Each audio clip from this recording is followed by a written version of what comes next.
Good evening, my fellow citizens. This government, as promised, has maintained the closest surveillance of the Soviet military buildup on the island of Cuba.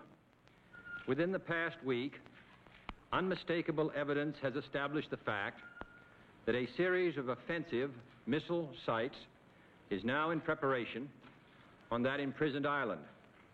The purpose of these bases can be none other than to provide a nuclear strike capability against the Western Hemisphere.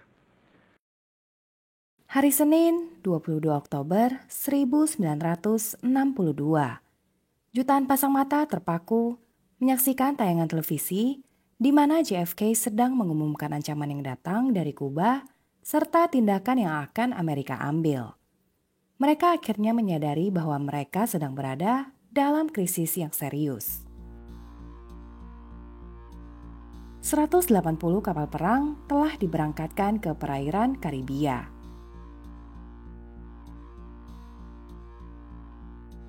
Angkatan Udara juga sudah waspada sepenuhnya in case skenario terburuk terjadi. Pesawat B-52 yang terisi penuh dengan senjata atom telah mendapatkan perintah. Begitu satu bom mencapai daratan, maka yang lainnya akan menyusul dari udara. JFK juga menulis surat kepada Khrushchev, memberitahu bahwa blokade tersebut dilakukan sesuai dengan voting dari Organisasi Amerika Serikat, dan memperjelas bahwa Amerika tidak berniat untuk menembaki kapal-kapal Soviet asalkan mereka ditarik mundur ke Rusia. Khrushchev menghargai keputusan JFK untuk tidak mengambil keputusan agresif atau menginvasi Kuba. Tujuan menaruh rudal di Kuba memang untuk mengantisipasi invasi Amerika. Jadi, jika Amerika menginvasi Kuba, maka Fidel Castro memiliki segala alasan untuk menggunakannya. Namun Khrushchev harus cepat memutuskan bagaimana harus merespon JFK.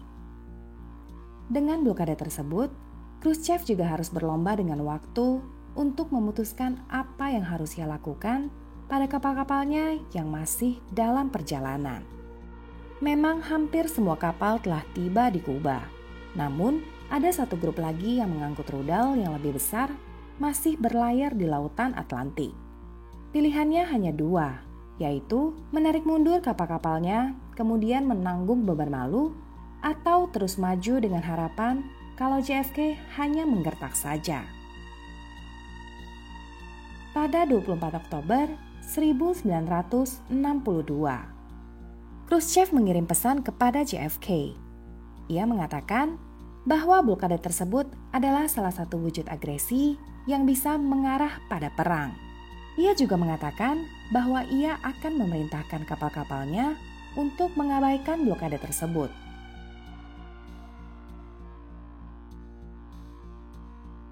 Sementara itu, kepanikan melanda Amerika. Bursa saham Wall Street kacau balau.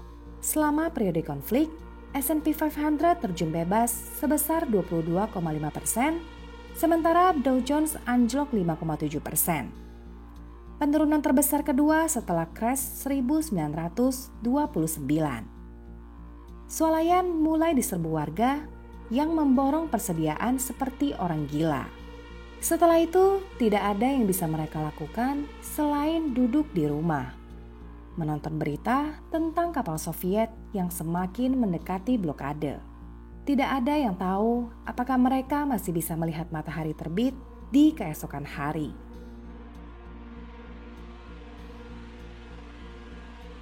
Seperti dua orang yang sedang beradu mata, sama-sama menunggu dan berharap lawannya untuk bereaksi. Kemudian pada akhirnya, kapal pertama Uni Soviet berputar balik. Khrushchev telah berkedip, kata Dean Rusk. JFK telah memenangkan taruhannya. Tidak akan ada lagi rudal yang sampai ke Kuba. Namun krisis terus berlanjut. Pada tanggal 25 Oktober 1962, Amerika menemukan bahwa pekerjaan pangkalan rudal di Kuba masih berlanjut dan sudah hampir rampung. Tidak melambat sama sekali. masing-masing pihak telah bersiap untuk berperang. Strategic Air Command untuk pertama kalinya dalam sejarah dipindahkan ke DEFCON 2. Hampir 3.000 hulu ledak dipersiapkan. Pesawat B-52 lepas landas setiap 20 menit membawa senjata yang cukup kuat untuk menghancurkan 4 kota Uni Soviet.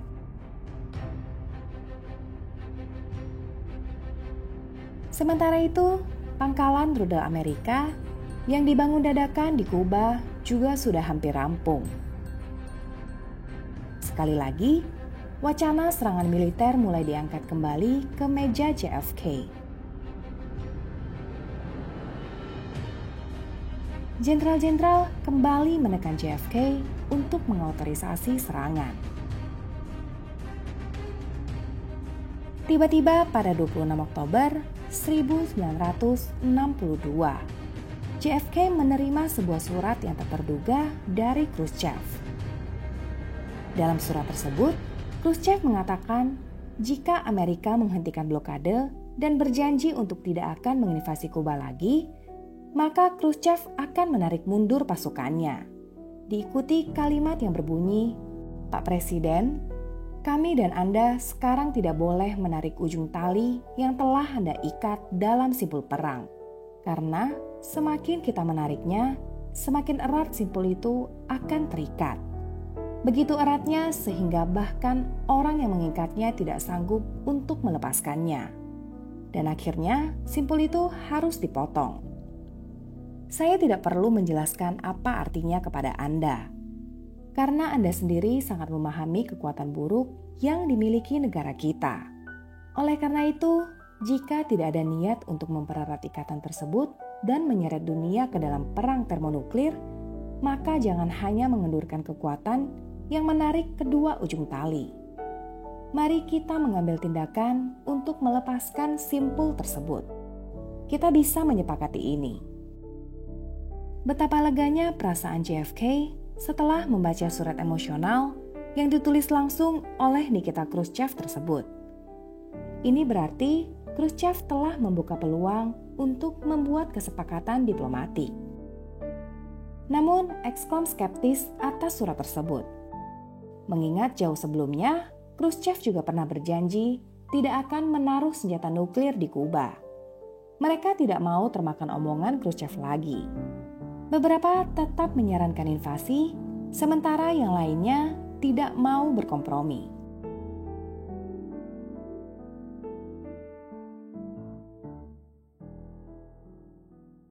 Sabtu tanggal 27 Oktober 1962 mungkin merupakan hari terpenting selama krisis rudal Kuba ini. Bahkan mungkin hari terpenting dalam peradaban manusia modern. 4 pangkalan rudal di San Cristobal telah siap berfungsi 100%. Fidel Castro mendapatkan informasi yang membuatnya menjadi yakin bahwa invasi Amerika ke Kuba takkan terelakkan. Ia mengirim telegram kepada Khrushchev, memintanya untuk melakukan serangan nuklir pertama ke Amerika. Namun Khrushchev memiliki pendapatnya sendiri. Ia percaya bahwa masih ada waktu untuk bernegosiasi. Ia mengirimkan proposal kedua kepada JFK. Kali ini, dia membuat kesepakatan menjadi lebih spesifik. Ia setuju untuk menarik rudalnya dari Kuba jika JFK setuju untuk melakukan hal yang sama terhadap rudal Jupiter di Turki. JFK merasa tawaran ini adil, namun tidak bagi Excom. Pemerintahan Turki juga menolak kesepakatan tersebut. Dengan dibongkarnya rudal Jupiter, maka itu dapat melemahkan posisi NATO terhadap Soviet. John F. Kennedy tahu bahwa dia memang selalu berdiri sendirian menghadapi para penasehatnya. Menjelang tengah hari, pesawat pengintai Amerika yang dipiloti oleh Rudolf Anderson memasuki udara Kuba untuk mengambil foto pangkalan rudal di sana. Namun secara tidak sengaja, ia menarik perhatian sistem pertahanan udara Soviet. Tentara Soviet yang telah berada dalam status waspada penuh selama beberapa hari Apalagi Castro meyakinkan mereka bahwa Amerika akan menginvasi, memutuskan untuk tidak membiarkan pesawat pengintai itu kabur. Mereka menembakkan 2 rudal ke pesawat dan membunuh Anderson. Krisis ini telah memakan korban jiwa pertamanya. Mulai dari detik ini, kedamaian menjadi serapuh ranting kering. Saking rapuhnya membuat hari tersebut dinamai Black Saturday.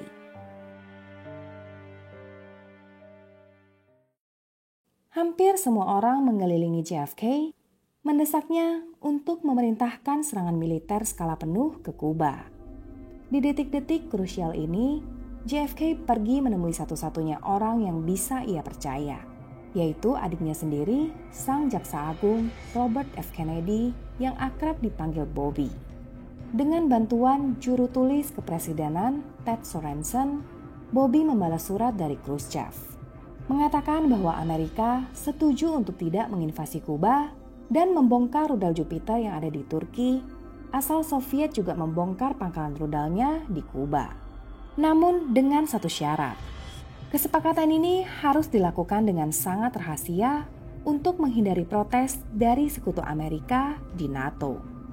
Ini adalah usaha terakhir yang bisa JFK lakukan untuk menghindari perang nuklir.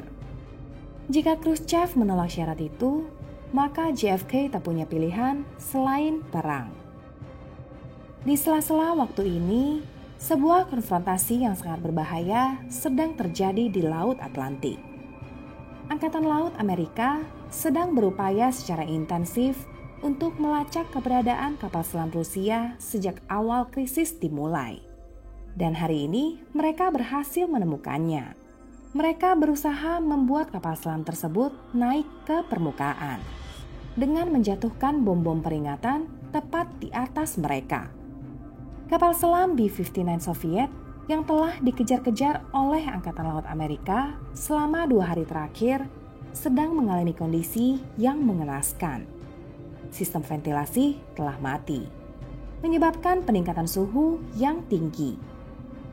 Dan kadar karbon dioksida yang tinggi mulai mempengaruhi para awak. Komunikasi dengan Moskow juga sudah terputus lebih dari 24 jam yang lalu. Diperparah dengan gelombang ledakan demi ledakan tepat di atas mereka. Membuat mereka berpikir bahwa Perang Dunia Ketiga telah dimulai dan sedang berlangsung di atas kepala mereka. Lalu sang kapten memerintahkan untuk meluncurkan torpedo nuklir. Namun, untuk keputusan ini membutuhkan persetujuan dari seluruh pejabat di dalam kapal. Salah satu pejabat di sana, Vasily Arkhipov, menolak peluncuran torpedo tersebut tanpa menyadari bahwa keputusannya tersebut telah mencegah pecahnya perang nuklir. Sendirian, Arkhipov telah menyelamatkan dunia.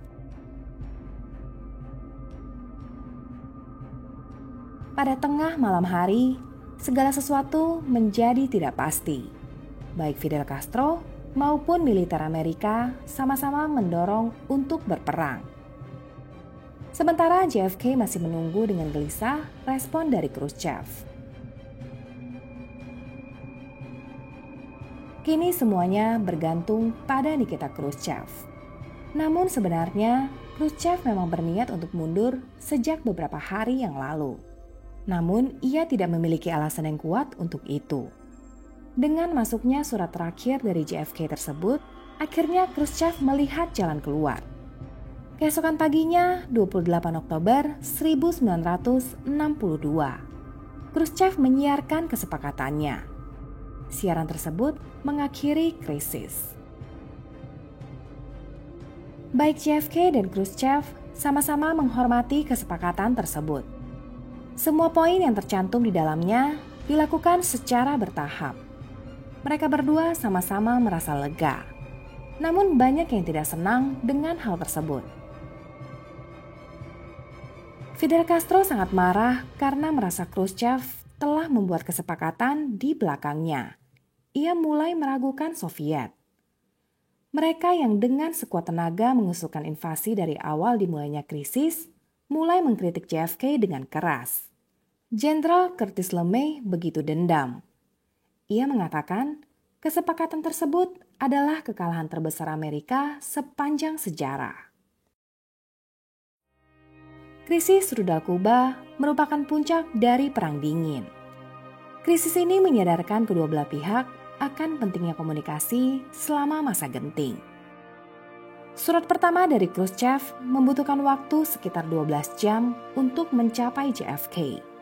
Hal ini mendorong dibuatnya hotline, jaringan komunikasi yang menyambungkan antara Pentagon dengan Kremlin pada tahun 1963. Kini mereka tidak perlu lagi mengandalkan surat dan siaran radio atau televisi untuk menyampaikan pesan.